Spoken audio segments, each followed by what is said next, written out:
ആത്മം, ഇന്ദ്രിയം, മനം ഇത് സ്വസ്ഥമായിട്ടുള്ള ആളാണ് നിരോഗി എന്ന് നമ്മുടെ ശാസ്ത്രം പറയുന്നത്. ഇപ്പോൾ അങ്ങനെ എല്ലാവരും രോഗം ഉള്ളവർ തന്നെ. ഇപ്പം ഞനക്ക് രോഗം ഇല്ല എന്ന് പറയുന്നവർ ആരും ഇല്ല.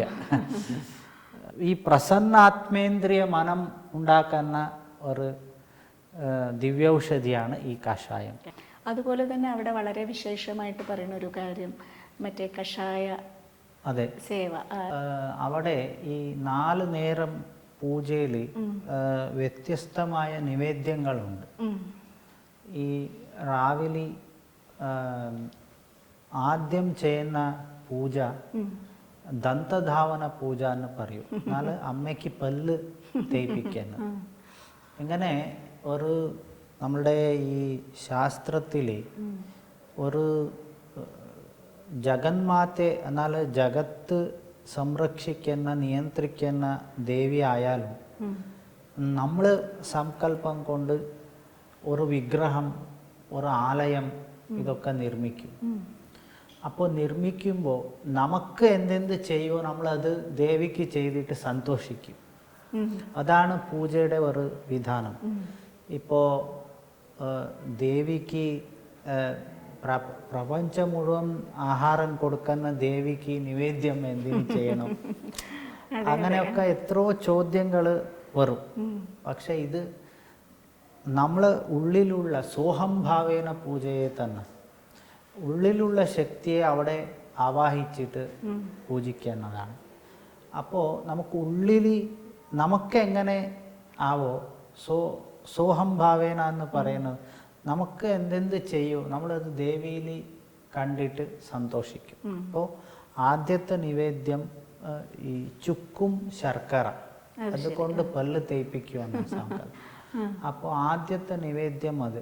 പിന്നെ ഉഷഃക്കാല അത് ദന്തധാവന പൂജ എന്ന് പറയും. പിന്നെ ഉഷഃക്കാല പൂജയ്ക്ക് ത്രിമധുരമാണ് നിവേദ്യം. അങ്ങനെ അതിൻ്റെ കൂടെ വേറെ വേറെ നിവേദ്യങ്ങളുണ്ട്. അതെ അതെ. പിന്നെ രാവിലെ അതെ അതെ അത് പ്രസാദമായി പുറത്ത് കൊടുക്കും. അതെ അതെ അതെ. അങ്ങനെ ഉച്ചയ്ക്ക് പഞ്ചഭക്ഷണം എന്നാൽ അപ്പം, നെയ്യപ്പം, വട, ചോറ്, ഇങ്ങനെ നമ്മൾ എന്തെന്ത് കഴിക്കും അതെല്ലാം വിശേഷമായിട്ട് വെച്ചിട്ട് നിവേദിക്കും. അങ്ങനെ സായം സന്ധ്യാകാലത്തിൽ ദോശ, പിന്നെ വട ഇതൊക്കെ നിവേദിക്കും. അങ്ങനെ രാത്രി എല്ലാം കഴിഞ്ഞിട്ട് ദേവിയുടെ ശിവേലി കഴിഞ്ഞിട്ട് അവസാനം നിവേദിക്കുന്നതാണ് ഈ കഷായം. ഇതിന് ഒരു വളരെ അത്ര പ്രാധാന്യം എന്തിനെന്ന് പറഞ്ഞാൽ അതിൽ ഈ ഒരു 8 വിധമായ ഔഷധി മരുന്നുകൾ അതിൽ ചേർന്നിട്ട് ആണ് ഈ കഷായം ഉണ്ടാക്കുന്നത്.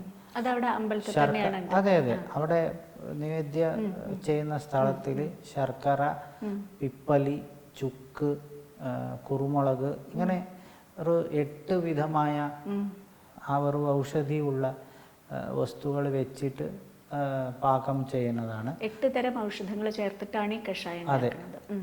അത് അവസാനം നിവേദിക്കും. അത് നിവേദിക്കുമ്പോൾ എപ്പോൾ അത് അമ്മയ്ക്ക് സമർപ്പണമാവും അപ്പോൾ അത് അമൃതമാവും.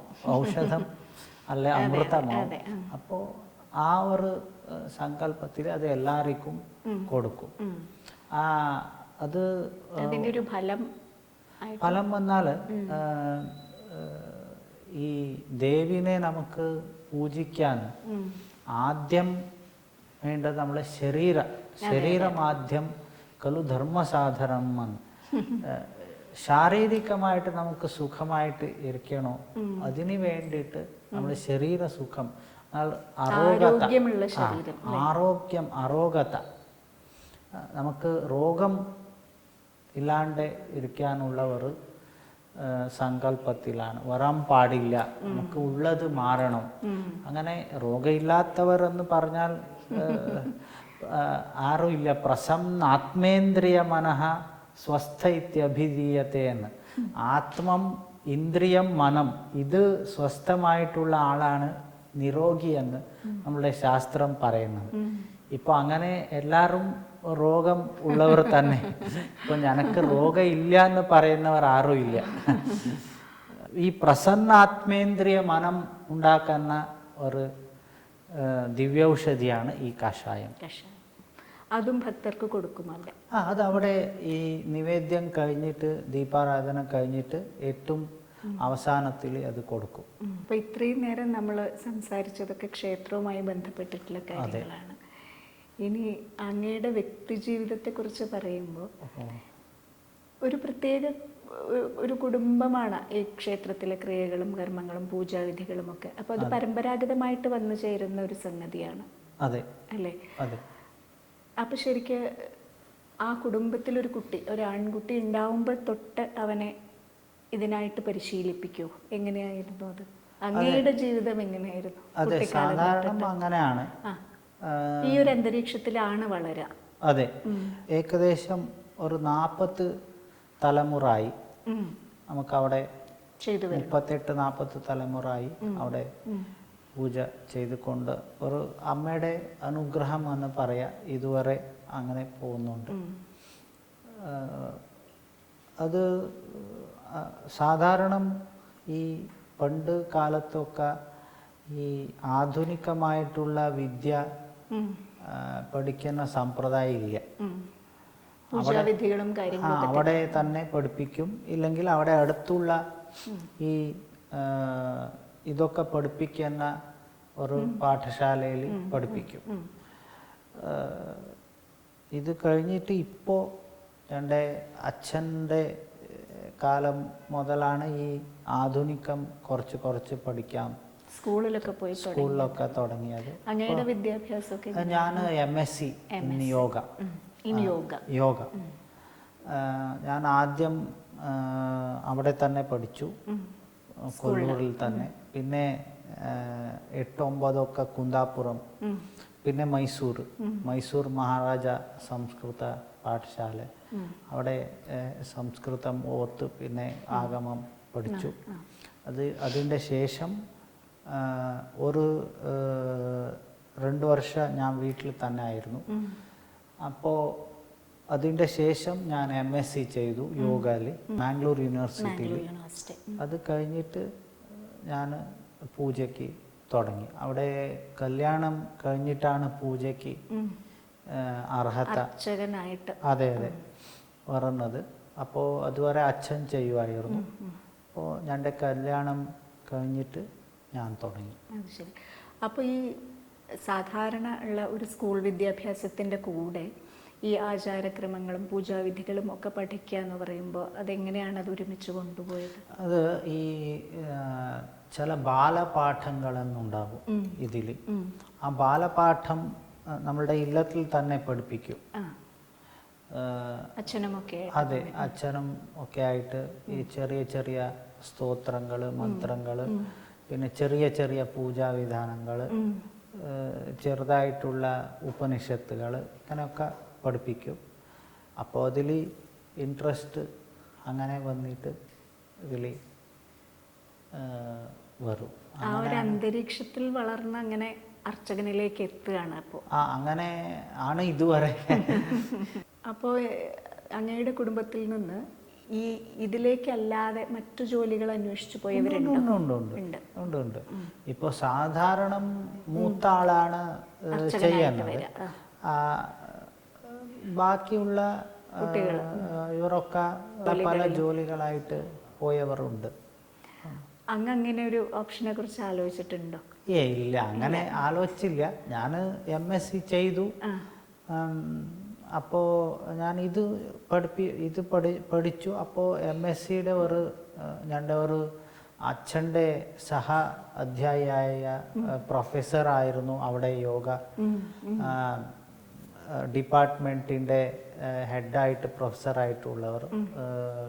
അദ്ദേഹം ഡോക്ടർ കൃഷ്ണ ഭട്ട് എന്നിട്ട് അദ്ദേഹം ഒരു പ്രാവശ്യം വീട്ടിൽ വന്നപ്പോൾ എന്തിനീ പഠിക്കാമല്ലോ എന്ന് പറഞ്ഞു. അപ്പോൾ ഞാൻ അവിടെ പോയി പഠിച്ചു.